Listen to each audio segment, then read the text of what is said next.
à tous, on commence cette revue de presse en France avec Saint-Etienne qui a mis à pied son gardien historique Stéphane Ruffier comme le rapporte l'équipe. Le club le sanctionne car il aurait raté un entraînement, ce que le joueur conteste. L'autre information du jour concerne l'intrigant Mohamed Ajroudi qui fait beaucoup parler. Ce mercredi, l'homme d'affaires franco-tunisien fait la une du quotidien qui sort une enquête sur ce personnage inconnu il y a encore quelques temps par le grand public. Le journal a d'ailleurs interviewé le principal intéressé qui s'est voulu rassurant sur un possible rachat de l'OM. Vous savez, on a chargé 2 banques de travailler, je suis confiant, a-t-il affirmé. Si on prend des banques, ça veut dire qu'ils ont une tâche à remplir et on les paye pour ça.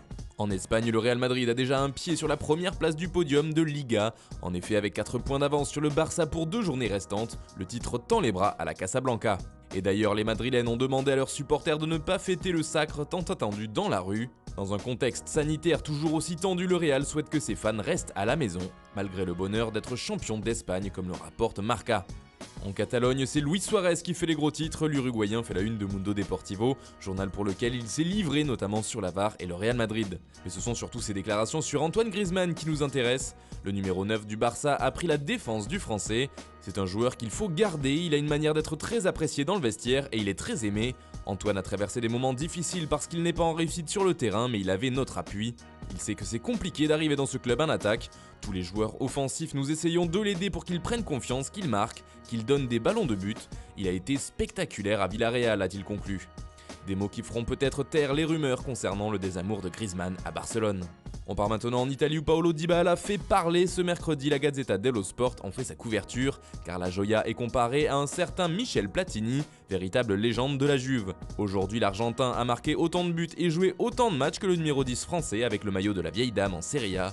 D'ailleurs, Platini a eu quelques mots pour Dybala, affirmant qu'il aurait plu à Gianni Agnelli, propriétaire historique du club de Turin, aujourd'hui décédé. Toujours en Italie, on parle aussi de l'Atalanta qui a encore fait un carton hier. Victoire de Bergame 6-2 face à Brescia. Le Corriere dello Sport y voilà un tsunami Atalanta. Même son de cloche du côté de Tuttosport. Le quotidien transalpin s'adresse d'ailleurs à Paris, le futur adversaire en Ligue des Champions. PSG regarde cette Atalanta, titre le journal. En Angleterre, c'est un Frenchie qui fait grand bruit. Il s'agit d'Olivier Giroud qui a sauvé Chelsea hier en inscrivant le seul but de la rencontre contre Norwich. Un but ô combien important pour les Blues qui leur permet d'avoir 4 points d'avance sur Leicester et Manchester United avec un match en plus. Une 3e place au classement consolidé et un show d'Olivier se régale le Daily Mail. Pour le journal Métro, Giroud garde Chelsea devant grâce à son coup de tête victorieux. Son 4e but en 7 matchs depuis la reprise de la Première Ligue. C'est assurément l'homme en forme du moment du côté de Chelsea. L'attaquant français fait aussi les gros titres du Daily Mirror qui rapporte également les réactions des entraîneurs après l'annonce concernant Manchester City. Le club mancunien va finalement pouvoir jouer la Ligue des Champions, ce qui n'a pas vraiment plu à Jürgen Klopp et José Mourinho. Le Portugais a par exemple parlé d'une décision honteuse.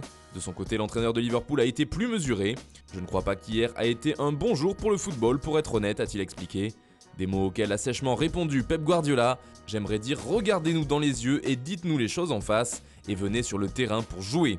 Forcément tout cela a mis le feu aux poudres outre-Manche, le Daily Mirror parlant par exemple de bataille de déclaration. Cela fait aussi les gros titres du Daily Telegraph ce mercredi, le tabloïd voyant là une première ligue en guerre. Enfin, on termine ce tour de la presse par l'Allemagne et le Bayern Munich. Le champion de Bundesliga se tourne vers le mercato et forcément, le cas Thiago Alcantara pose question.